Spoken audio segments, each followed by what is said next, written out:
लड़की ने इस पंखे से लटक कर सुसाइड किया सर। कोई सुसाइड नोट नहीं मिला। बस इतना पता चला है कि कल रात को किंजल नाम की किसी सहेली के घर से पढ़ाई करके लौटी थी और कुछ परेशान थी। कहाँ रहती है किंजल? ये क्या कह रहे हैं आप? हेतल हमारे यहाँ नहीं आई थी, बल्कि किंजल उसके घर गई थी उसके जन्मदिन पर। किंजल कहाँ है? बुलाइए उसे। देर रात से आई है तो सो रही है, बुलाती हूँ।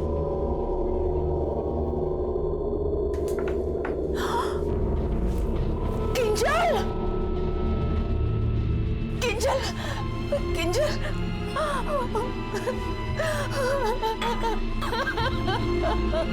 किंजल!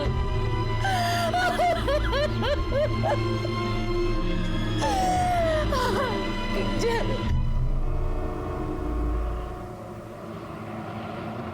स्वाति बेटा, वो सरला भाभी के घर कोई नहीं है आज, तो तू चाबी कोकिला आंटी के वहाँ छोड़ देना, ठीक है? अच्छी माँ। नमस्ते आंटी। मामा, ये निशा है, मेरी कॉलेज फ्रेंड। मैंने बुलाया था साथ में कॉलेज जाने के लिए। ठीक है बेटा, मैं चलती हूँ। ओके, बाय बाय बेटा, बाय बाय मामा।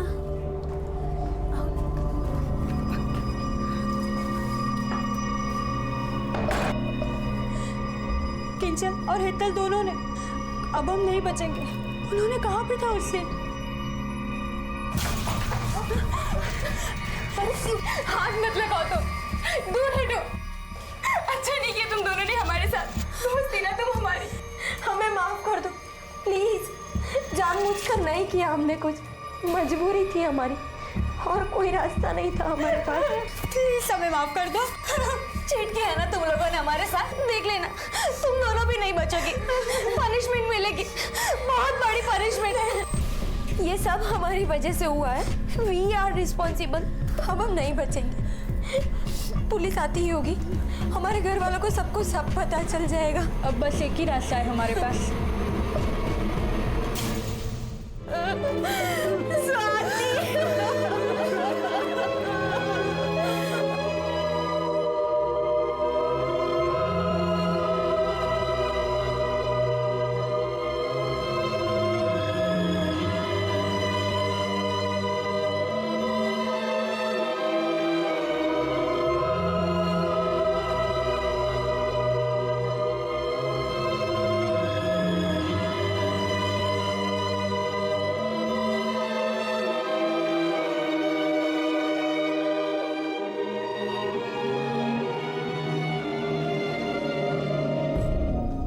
अहमदाबाद के अलग अलग इलाकों में रहने वाली 4 लड़कियों ने आत्महत्या की थी, लेकिन ना तो कोई सुसाइड नोट मिला था और ना ही कोई साफ वजह दिखाई दे रही थी। पुलिस ने उनके दोस्तों, टीचर्स और हर उस इंसान से बात की जो उन्हें जानता था या किसी ना किसी तरह से उनसे जुड़ा हुआ था, और इसी पूछताछ के दौरान उनके हाथ एक सुराग लगा जो शायद अब तक के इस ब्लाइंड केस को एक दिशा दे सकता था।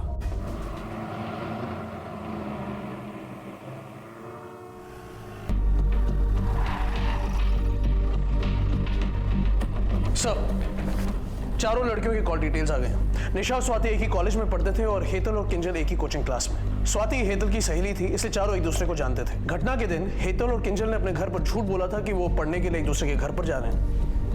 पढ़ने नहीं गई थी तो कहाँ गई थी? सर, उनकी कॉल डिटेल से ये पता चलता है कि दोनों घर से कॉलेज के लिए तो निकली थी, पर असल में जयपुर के लिए उन लोगों ने फ्लाइट पकड़ी और रात को 9:30 बजे अहमदाबाद वापस आई। और निशा और स्वाति? सर, वो दोनों यहीं अहमदाबाद में थी, पर दोनों फ्रीक्वेंट ट्रैवलर्स हैं। पिछले 6 महीने में तकरीबन 15 या 20 बार शहर से बाहर, कभी जयपुर, दिल्ली, या तक कि कोलकाता फ्लाइट से गई हैं। कभी साथ साथ, कभी अलग अलग। कोई और डिटेल्स, बैंक अकाउंट्स वगैरह? सब क्लियर है सर, कोई ऐसी बड़ी ट्रांजैक्शन नहीं है। स्वाति की सहेलियों के हिसाब से स्वाति का एक बॉयफ्रेंड था राहुल, जिसके साथ उसका ब्रेकअप हो गया कुछ महीने पहले, मगर इसका निशा, हेतल और किंजल से अभी कोई कनेक्शन नहीं दिखता। और हाँ सर, घटना के दिन से राहुल का फोन बंद है, पर हमें उसका एड्रेस मिल गया। उठाओ इस राहुल को।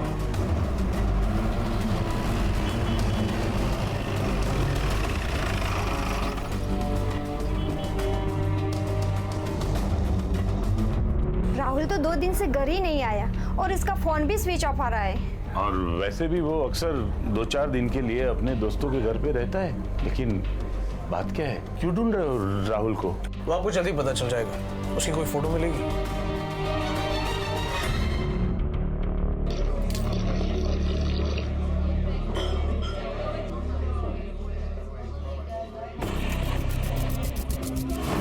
कैसा लगा अब्बास भाई? वाह कोची, ये तो बड़ा धमाका है। ये लेकिन अपने भावसार की बेटी है ना? हाँ हाँ। कहाँ से मिला बे? चल चल फटाफट फॉरवर्ड कर मेरे को, जल्दी से। हाँ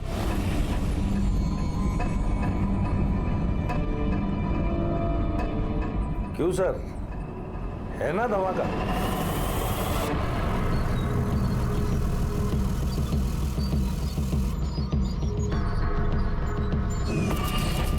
અમદાવાદની ગોરી છોકરીઓના કાલા કારનામાનો પહેલો કિસ્સો, બાકી કિસ્સા કાલથી રોજ.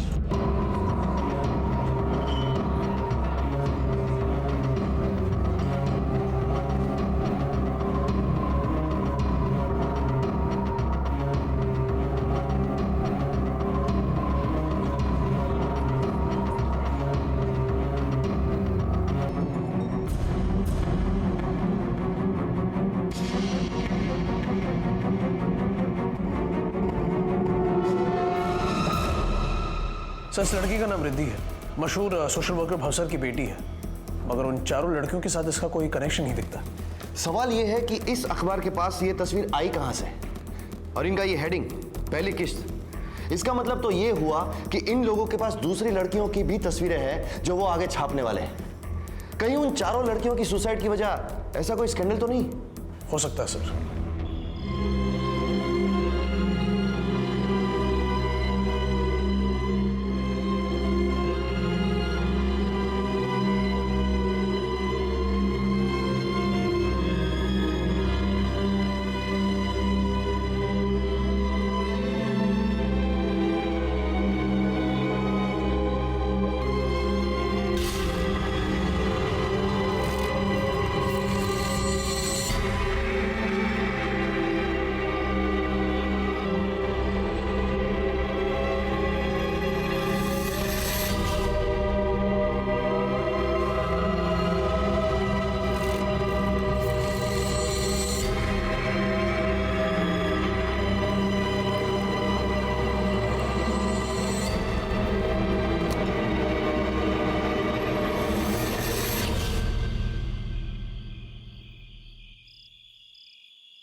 अहमदाबाद जैसे खूबसूरत शहर में अखबार में छपी उस एक खबर के बाद जैसे जवान लड़कियों की सुसाइड की बाढ़ सी आ गई। 24 घंटे गुजरते गुजरते शहर के अलग अलग इलाकों में लगभग 22 लड़कियां सुसाइड कर चुकी थी। पूरे शहर में मातम का माहौल था। जवानी उम्मीद और जोश का दूसरा नाम होता है। तो फिर ऐसा क्या हुआ था जिसने इन लड़कियों को इतना निराश, इतना नाउम्मीद कर दिया था कि उन्हें अपने ही हाथों से अपनी जान लेने जैसा बड़ा कदम उठाना पड़ा। यह मामला काफी गंभीर था और पुलिस ने भी इसे गंभीरता से लिया। इसलिए अहमदाबाद के सुपरिटेंडेंट ऑफ पुलिस ने इस केस को अपने हाथों में ले लिया।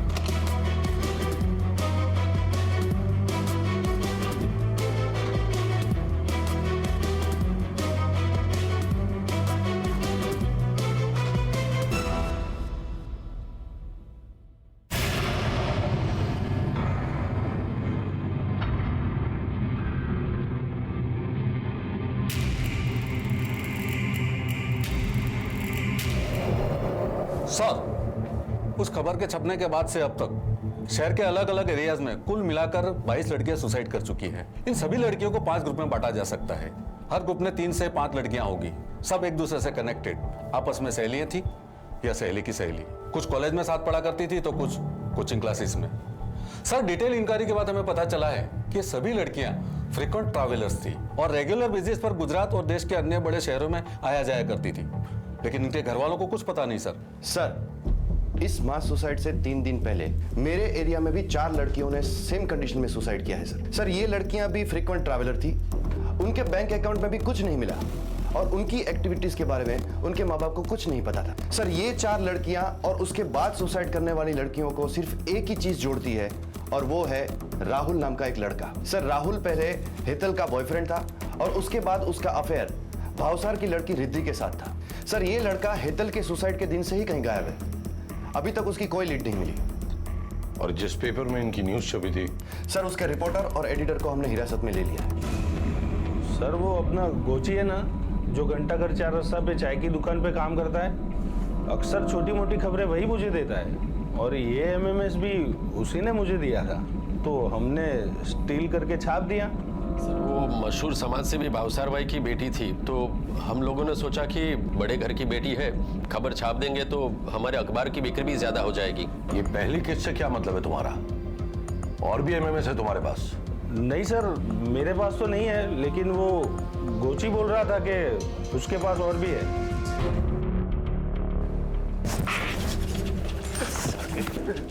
झूठ बोलता है, झूठ बोलता है। नहीं साहब, मैं सच बोलता हूँ, मुझे नहीं मालूम। वो वीडियो मेरे एक दोस्त ने मुझे फॉरवर्ड किया था। मुझे लगा ये खबर बहुत अच्छी है, तो मैंने आभास भाई को फॉरवर्ड कर दी। और मेरा दोस्त तो मुझे ये भी कहता था कि उसके पास बहुत सारे वीडियोस है। कौन है ये तेरा दोस्त? कहाँ रहता है? कोची के उस दोस्त ने पुलिस से कहा कि उसे वो एमएमएस उसके किसी दोस्त से मिला था, और जब पुलिस ने उसके उस दोस्त को पकड़ा तो उसने भी यही कहा कि उसे वो एमएमएस अपने किसी और दोस्त से मिला था। यह सिलसिला यूं ही चलता रहा और एक चेन सी बनती गई, और लगभग 16 से 17 लड़कों से पूछताछ करने के बाद आखिर पुलिस उस लड़के तक पहुंची जिसके मोबाइल से पहली बार उस एमएमएस को भेजने का सिलसिला शुरू हुआ था। चलो सर उसका नाम राहुल है। अपना लैपटॉप डाल कर गया था मेरी दुकान पे रिपेयर करवाने के लिए। उसी में ये 3 एमएमएस थे सर। मुझे अच्छे लगे तो मैंने आगे फॉरवर्ड किए, दोस्तों को दिखाए। उसके आगे का सर मुझे कुछ नहीं पता। सर बाकी के जो 2 एमएमएस हमें मिले हैं उसमें एक हेतल का है, उसके साथ राहुल है, लेकिन दूसरा एमएमएस जो हमें मिला है उसमें कोई और लड़का है सर। इसका मतलब ये कि इस स्कैंडल में राहुल के अलावा और भी लड़के इन्वॉल्व हो सकते हैं, लेकिन जिन जिन लड़कियों ने सुसाइड किए हैं कहीं ना कहीं उसकी वजह ये एमएमएस ही है। और ये 3 एमएमएस देखकर तो ये लग रहा है कि उनमें जो लड़के हैं वो उन लड़कियों के काफी करीबी थे, बॉयफ्रेंड टाइप्स। Right sir. एक काम करो, हमारी पूरी टीम लगा दो। जिन जिन लड़कियों ने सुसाइड किए उनके बॉयफ्रेंड या तो करीबी दोस्तों की डिटेल निकालो। आई एम श्योर इस केस का अगला सुराग हमें उन लड़कों से ही मिलेगा।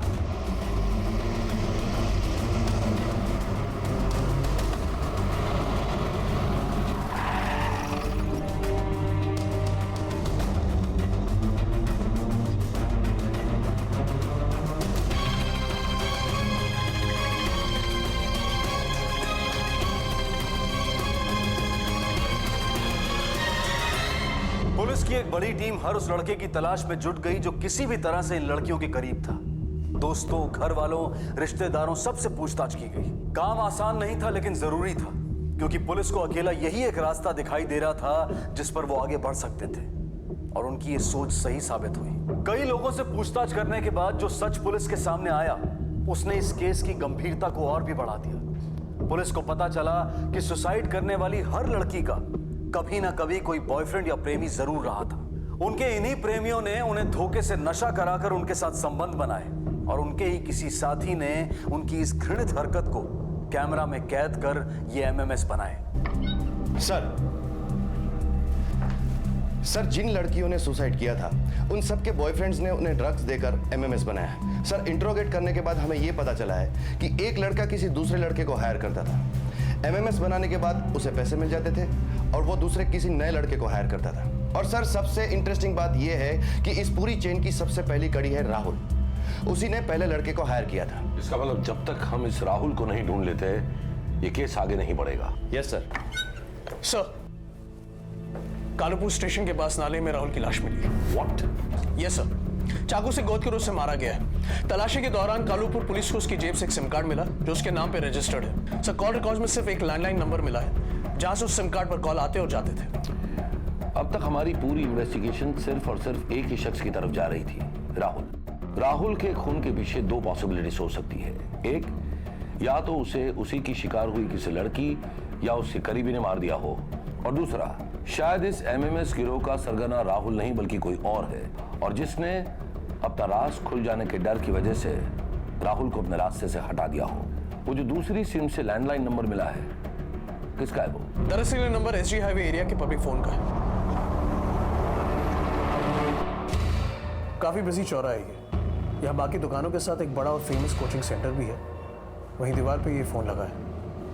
ये एरिया लड़के और लड़कियों का मीटिंग पॉइंट है सर। एक इंपॉर्टेंट बात हमारे सामने ही है जिस पर हमने अब तक ध्यान नहीं दिया। What? जितनी भी लड़कियों ने सुसाइड किया है उनका कोई ना कोई कनेक्शन इस कोचिंग क्लास के साथ था। या तो वो यहाँ पढ़ती थी, या पहले पढ़ चुकी थी, या फिर किसी की सहेली या बॉयफ्रेंड यहाँ पढ़ता था। और वो फोन भी इसी एरिया में लगा है सर। मतलब उस पीसीओ बूथ पर फोन करने के लिए राहुल का इस सेपरेट सिम का यूज करना, मतलब इससे साफ जाहिर होता है कि राहुल के लिए ये नंबर बहुत ही खास था। और अगर हम ये मान लेते हैं कि इस एमएमएस गिरोह का सरगना राहुल नहीं बल्कि कोई और है, तो इस पीसीओ बूथ के नंबर का इस्तेमाल वो अपने और गैंग मेंबर्स के साथ कांटेक्ट करने के लिए करता होगा। परमार, तुम एक काम करो, तुम अपनी एक छोटी टीम बनाओ और सिविल में उस पीसीओ बूथ के आसपास तैनात रहो। हम राहुल के इस दूसरे नंबर से उस पीसीओ बूथ पर फोन करेंगे और जो कोई भी फोन उठाकर हमसे बात करेगा वही तुम्हारा शिकार होगा, एमएमएस गिरोह का बॉस। सर, अब ये एमएमएस किंगपिन हमसे ज्यादा दूर नहीं।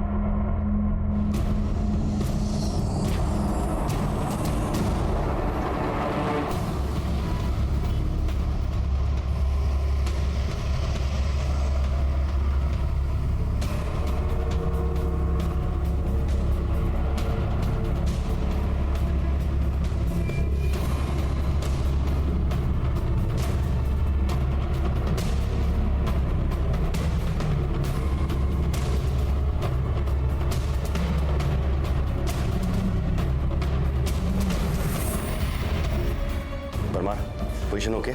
Yes, sir. We are ready, sir.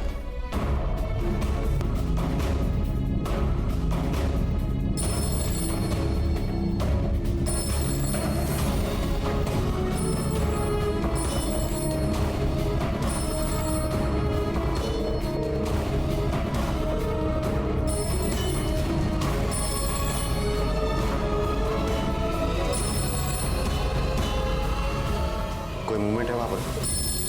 वैसे यहाँ पर कोई नहीं है, कोई मूवमेंट नहीं है।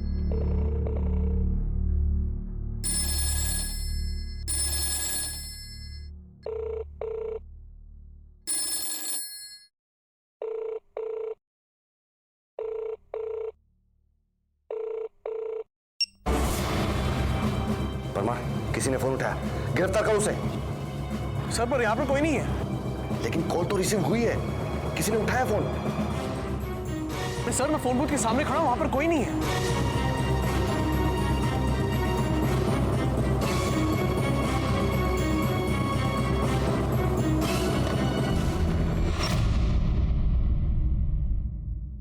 मैं बाद में बात करता हूं। सर, बूथ पर तो कोई आया नहीं, तो ये फोन रिसीव किसने किया?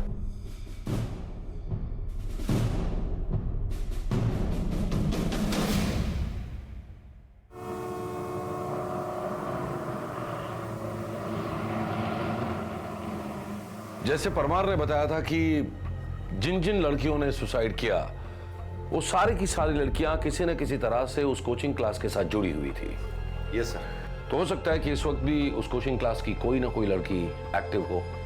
You are right sir. एक काम करो, उन सारी लड़कियों की जन्म कुंडली निकालो, बैंक रिकॉर्ड्स, उनके टेलीफोन रिकॉर्ड्स और उनसे जुड़ी हुई सारी डिटेल्स मुझे चाहिए इमीडिएटली। पुलिस टीम ने उस कोचिंग क्लासेस में पढ़ने वाली कुल 250 लड़कियों की एक लिस्ट तैयार की और सभी की डिटेल्स को बारीकी से चेक किया गया। उनके बैंक अकाउंट, मोबाइल पर हुई उनकी बातचीत के रिकॉर्ड्स, पिछले 6 महीनों के दौरान उनके सेल फोन की लोकेशन, इन सभी के बेसिस पर 2 लड़कियां सामने आईं जिन पर इस तरह की एक्टिविटीज में शामिल होने का शक जा रहा था। ये लड़कियां भी आत्महत्या कर चुकी लड़कियों की तरह फ्रीक्वेंट ट्रैवलर्स थीं और पिछले 6 महीनों में कई बार शहर से बाहर गई थी। शालिनी और मेघा सर, उसी कोचिंग में सेकंड ईयर साइंस स्टूडेंट, आपस में सहेलियां भी है और दूसरे विक्टिम्स की तरह वो फ्रीक्वेंट ट्रैवलर भी है।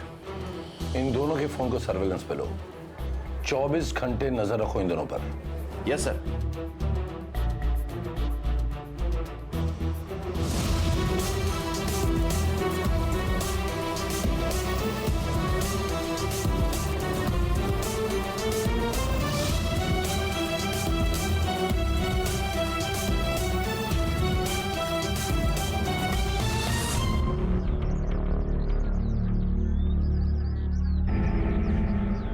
वेलकम बच्चा लोग। क्या लोग है? तुम्हारा चॉकलेट शेक और तुम्हारा स्ट्रॉबेरी शेक अभी भेजता हूँ। नहीं अंकल, अभी कुछ नहीं। कोई आ रहा है, अभी साथ में ले ले। हाँ हाँ, बैठो बैठो। चलो बैठते हैं।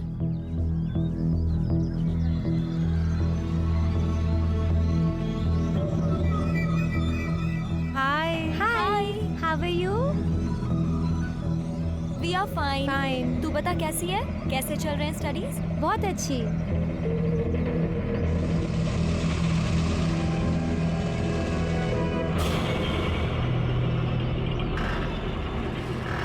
हेलो।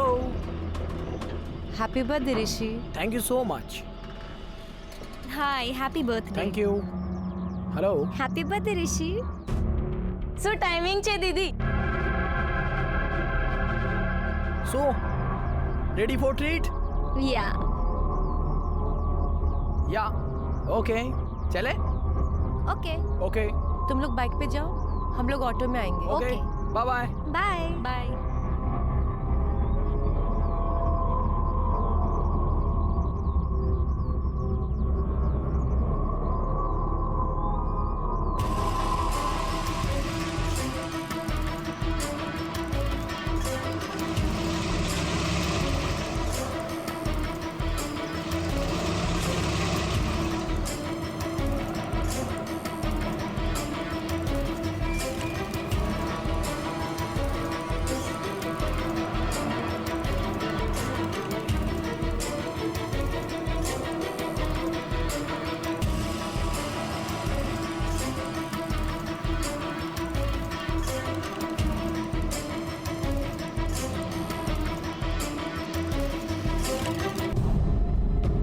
सर, वो लड़का उस लड़की के साथ गांधीनगर एरिया की तरफ बढ़ रहा है। राहुल उनका पीछा कर रहा है। तुम भी अपनी एक टीम लेकर निकलो।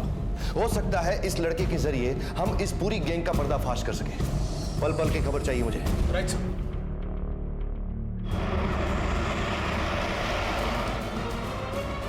राहुल, तुम उन पर नजर रखो। हम निकल चुके हैं, तो मैं जल्दी ज्वाइन करेंगे।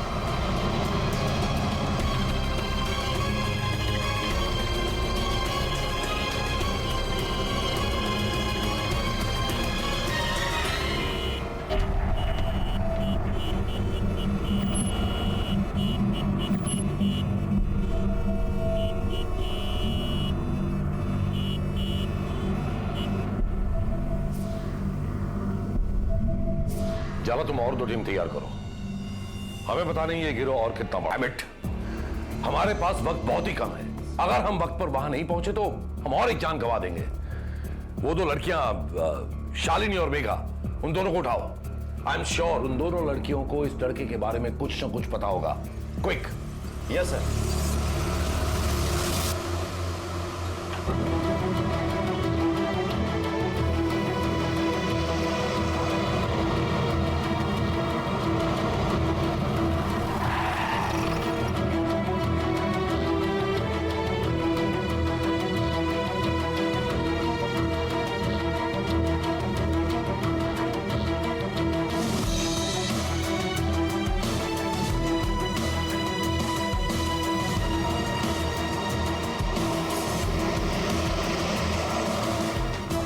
या कम।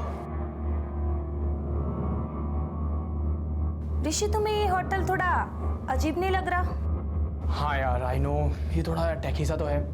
एक्चुअली क्या है ना, ये मेरे फ्रेंड का होटल है। सो मुझे यहाँ अच्छा खासा डिस्काउंट मिल जाता है। और आजकल वैसे भी कड़की चल रही है ना, इसीलिए मैंने यहाँ बर्थडे पार्टी रखी है। और मेरे फ्रेंड आते ही होंगे यहाँ। मैं 1 मिनट उनसे बात करके आता हूँ। हाँ, सिट ना, बैठो।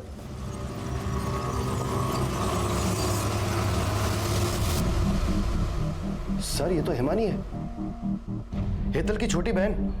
वही हेतल जिसकी सुसाइड की खबर हमारे पास सबसे पहले आई थी। ऋषि हिमानी को लेकर कहाँ गया है? सर, हमें सच में कुछ नहीं पता सर। सर, एक्चुअली इन लोगों का कोई एक ठिकाना नहीं है सर। इन लोगों का नेटवर्क कई जगहों पर फैला हुआ है। चला सर। हिमानी और ऋषि दोनों का नंबर ट्रैकिंग पे रखो। सर। बड़ी देर लगा दी यार इन लोगों ने आते आते। वेट। हाँ,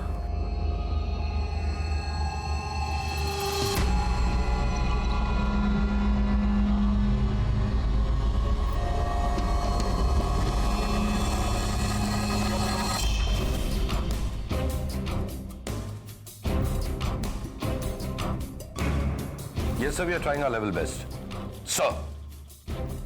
सर, ये रहा ऋषि और हिमानी का लोकेशन। कलोल में 6 sir. Go and arrest him right now. Parmar. Right sir, Kalol की तरफ चल, होटल चौक।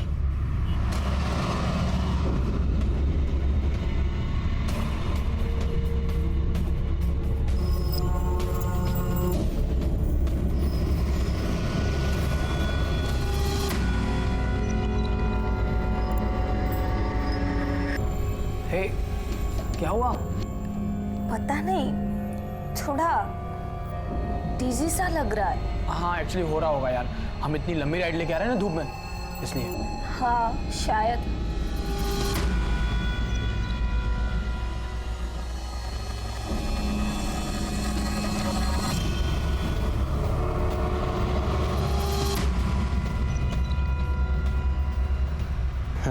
आ जाओ।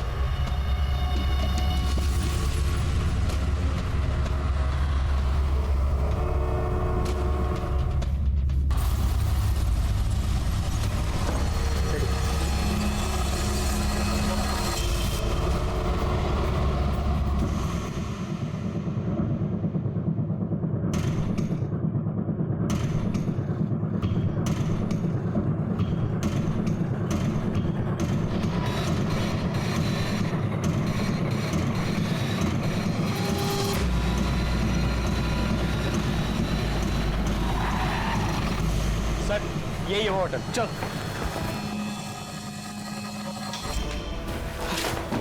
किधर है वो दोनों? हाँ? मैं किधर है वो दोनों? सर, ऊपर रूम नंबर 104 में। ले वाले इसको, लेके जाए इसको।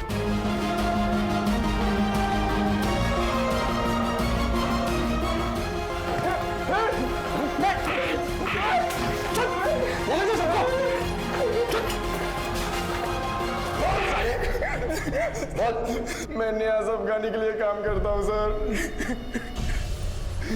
पहले मैं एमएमएस बनाकर राहुल को सेंड करता था, लेकिन राहुल के मर जाने के बाद मैं डायरेक्ट एमएमएस अफगानी सर को सेंड करने लगा। अब तक मैंने 7 लड़कियों के साथ एमएमएस बनाए और 4 लड़कों को हायर किया। ये अफगानी एमएमएस का क्या करता है? सर वो मुझे नहीं पता और ना ही मैंने कभी पूछा। मैं तो सिर्फ पैसे के लिए करता तो। चंद पैसों के लिए तूने मजबूरों की जान ले ली, जिंदगी बर्बाद कर दी उनकी। बता बता कौन है अफगानी, कहाँ मिलेगा? और सर वो ऐसी आदमी के पास सर जो फूड जो है ना उसका मालिक है। उठाना फोन, कहाँ अटका है?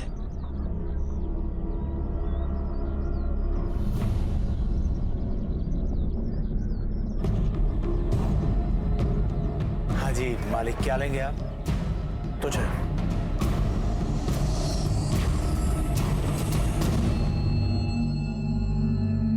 अमीर बनना था मेरे को, एकदम जल्दी। और ये नाश्ता पानी का दुकान चलाकर अमीर नहीं बन सकता।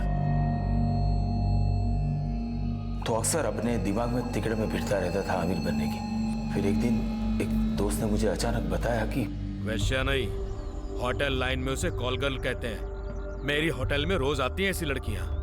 एक रात का 50-60 हजार रुपया आराम से लेकर निकलती है। मेरी होटल में एक एनआरआई आकर ठहरा है, उसे लड़की चाहिए, लेकिन उसकी शर्त यह है कि उसे कॉल गर्ल नहीं, कॉलेज की यंग लड़की चाहिए, एकदम फ्रेश माल। और ऐसा एक नहीं, ऐसे तो कई आते हैं रोज मेरी होटल में। अगर लड़कियां हो तो लाखों के नहीं, करोड़ों के वारे न्यारे हो सकते हैं।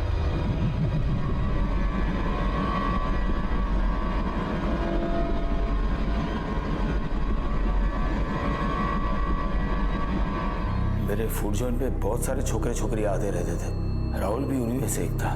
बड़ा हैंडसम लड़का था राहुल। अक्सर अलग अलग लड़कियों के साथ आता रहता था, उनको खिलाता था, पिलाता था। पैसे नहीं थे उसके पास, तो उधार में ही सब कुछ चलता था। मेरे दिमाग में आइडिया आया कि क्यों ना राहुल को ही पटाकर उसी की किसी गर्लफ्रेंड को उस होटल पे भेजा जाए, उस एनआरआई के पास। एक दिन का 1 लाख रुपया मैंने मैंने बात की राहुल से। क्या बकवास कर रहे हो आप? दिमाग खराब हो गया क्या आपका? मैं अपनी गर्लफ्रेंड के साथ ऐसा करूंगा? अबे यार, तेरे को कहाँ शादी बनानी है सबके साथ? ऐसी तो करना है। अब साथ में थोड़े पैसे मिलते हैं तो क्या दिक्कत है? मैंने 10,000 रुपए दिए राहुल के हाथ में, पेश की, बोला और भी दूंगा। राहुल भी लालच में आ गया। मैंने राहुल को छोकरी के साथ होटल में बुलाया।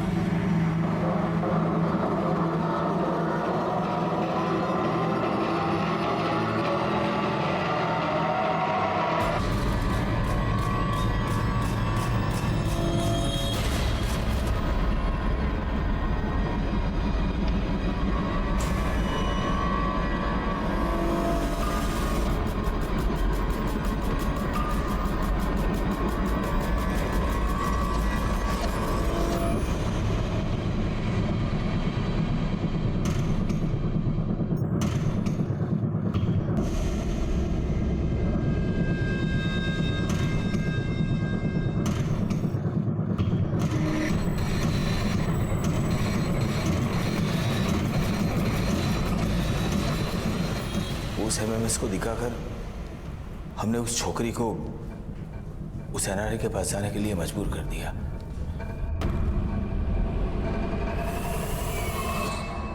एक ही घंटे में छोकरी वापस आ गई।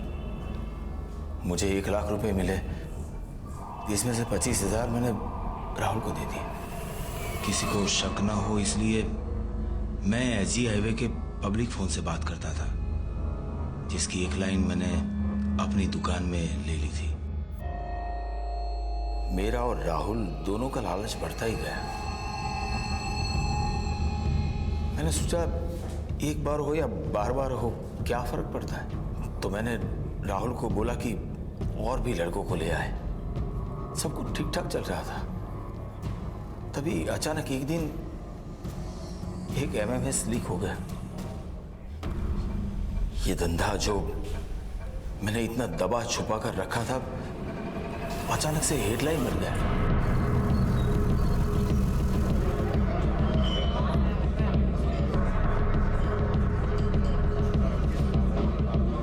मुझे लगा कि राहुल ही एक ऐसी कड़ी है जिसके जरिए पुलिस मुझ तक पहुंच सकती है। तो मैंने राहुल को ही रास्ते से हटा दिया। तुम्हें कुछ अंदाजा भी है तुम्हारे चंद रुपयों की लालच ने कितनी जवान जिंदगियां बर्बाद कर दी?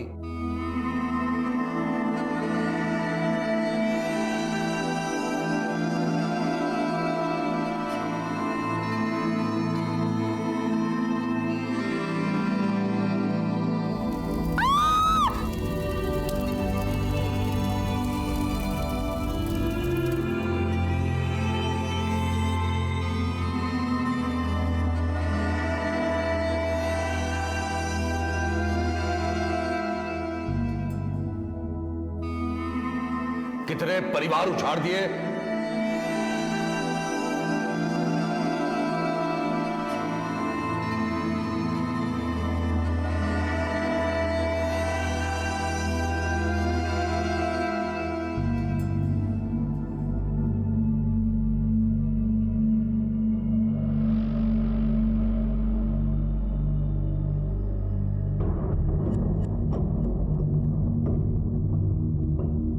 इस अपराध की गुत्थी ने सुलझने के बाद भी समाज और प्रशासन दोनों को शर्मसार करके रख दिया।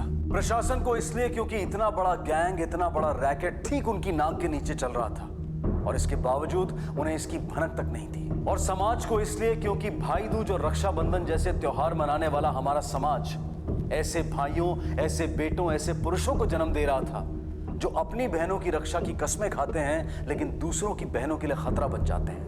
अब समय आ गया है कि हम अपनी बेटियों को खुद अपनी रक्षा करना सिखाएं और बेटों को सीख दें कि वो समाज की दूसरी लड़कियों के साथ भी उसी तरह से पेश आएं, उनके साथ वैसा ही सुलूक करें जैसा वो अपनी बहनों के लिए चाहते हैं। हम उम्मीद करते हैं कि हमें इस तरह की कहानी दोबारा कभी देखने को न मिले। इसी विचार के साथ मैं अनूप सोनी आपसे विदा लेता हूं। फिर मुलाकात होगी अगले एपिसोड में एक और चौंका देने वाले केस के साथ।